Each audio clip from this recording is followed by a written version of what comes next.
Anekdot mengenai Robiah selanjutnya. Abdul Wahid Amir mengisahkan bahwa ia bersama Sofyan Ats-Tsauri mengunjung Robiah ketika sakit, tetapi karena menyeganinya mereka tidak berani menegurnya atau menyapa Robiah.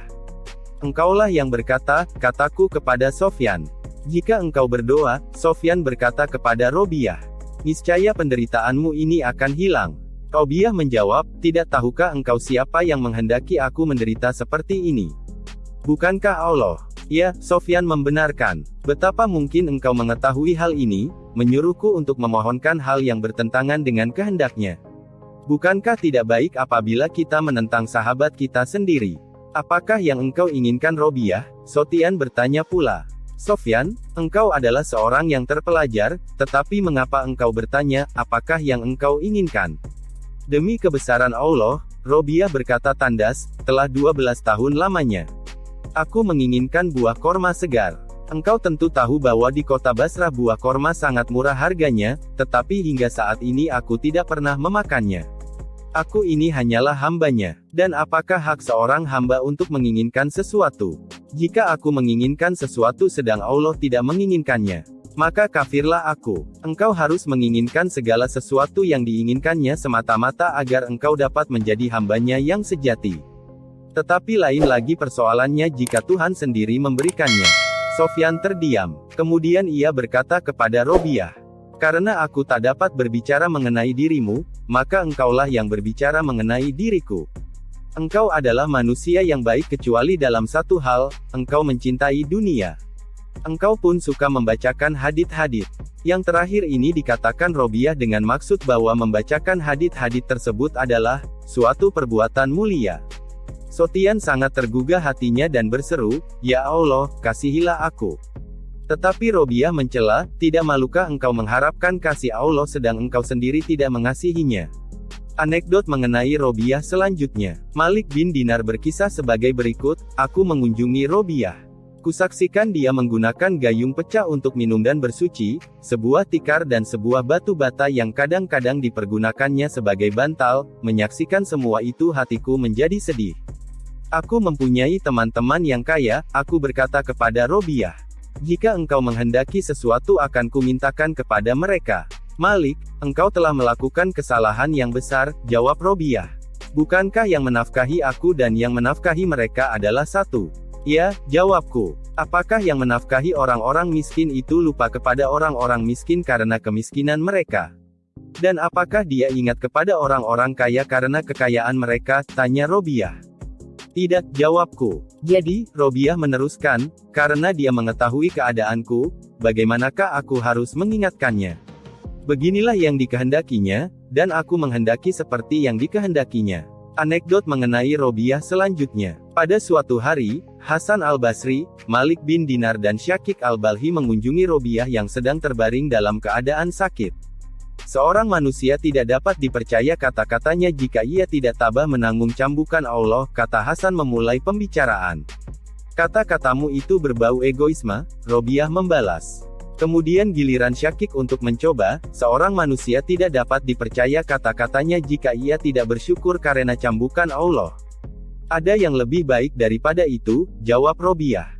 Malik bin Dinar maju, seorang manusia tidak dapat dipercaya kata-katanya jika ia tidak merasa bahagia ketika menerima cambukan Allah. Masih ada yang lebih baik daripada itu, Robiah mengulangi jawabannya. Jika demikian, katakanlah kepada kami, mereka mendesak Robiah. Maka berkatalah Robiah, seorang manusia tidak dapat dipercaya kata-katanya jika ia tidak lupa kepada cambukan Allah, ketika ia merenungkannya. Anekdot mengenai Robiah selanjutnya. Seorang cendekia terkemuka di kota Basrah mengunjungi Robiah yang sedang terbaring sakit. Sambil duduk di sisi tempat tidur Robiah ia mencaci maki dunia. Robiah berkata kepadanya, sesungguhnya engkau sangat mencintai dunia ini. Jika engkau tidak mencintai dunia tentu engkau tidak akan menyebut-nyebutnya berulang kali seperti ini. Seorang pembelilah yang senantiasa mencela barang-barang yang hendak dibelinya. Jika engkau tidak merasa berkepentingan dengan dunia ini tentulah engkau tidak akan memuji-muji atau memburuk-burukkannya. Engkau menyebut-nyebut dunia ini seperti kata sebuah peribahasa, barang siapa mencintai sesuatu hal maka ia sering menyebut-nyebutnya.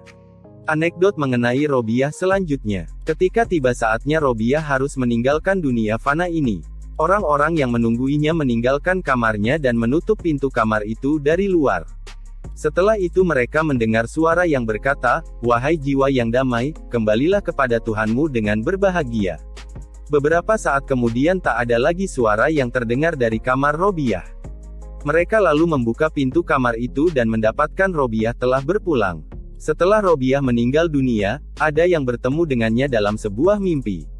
Kepadanya ditanyakan, "Bagaimanakah engkau menghadapi Munkar dan Nakir?" Robiah menjawab, "Kedua malaikat itu datang kepadaku dan bertanya, 'Siapakah Tuhanmu?' Aku menjawab, 'Pergilah kepada Tuhanmu dan katakan kepadanya, di antara beribu-ribu makhluk yang ada, janganlah engkau melupakan seorang wanita tua yang lemah. Aku hanya memiliki engkau di dunia yang luas, tidak pernah lupa kepadamu, tetapi mengapakah engkau mengirim utusan sekedar menanyakan, siapakah Tuhanmu, kepadaku?'" Doa-doa Robiah. "Ya Allah, apapun yang akan engkau karuniakan kepadaku di dunia ini, berikanlah kepada musuh-musuhmu, dan apapun yang akan engkau karuniakan kepadaku di akhirat nanti, berikanlah kepada sahabat-sahabatmu, karena engkau sendiri cukuplah bagiku. Ya Allah, jika aku menyembahmu karena takut kepada neraka, bakarlah aku di dalam neraka, dan jika aku menyembahmu karena mengharapkan surga, campakkanlah aku dari dalam surga. Tetapi jika aku menyembahmu demi engkau semata, janganlah engkau enggan memperlihatkan keindahan wajahmu yang abadi kepadaku. Ya Allah, semua jerih payahku dan semua hasratku di antara segala kesenangan-kesenangan dunia ini adalah untuk mengingat engkau. Dan di akhirat nanti, di antara segala kesenangan akhirat, adalah untuk berjumpa denganmu. Begitulah halnya dengan diriku. Seperti yang telah kukatakan, kini, perbuatlah seperti yang engkau kehendaki." Kisah ini dikutip dari kitab Tazkiratul Aulia, disusun oleh Syekh Fariduddin Al-Attor. Gimana tanggapan Anda tentang kisah ini?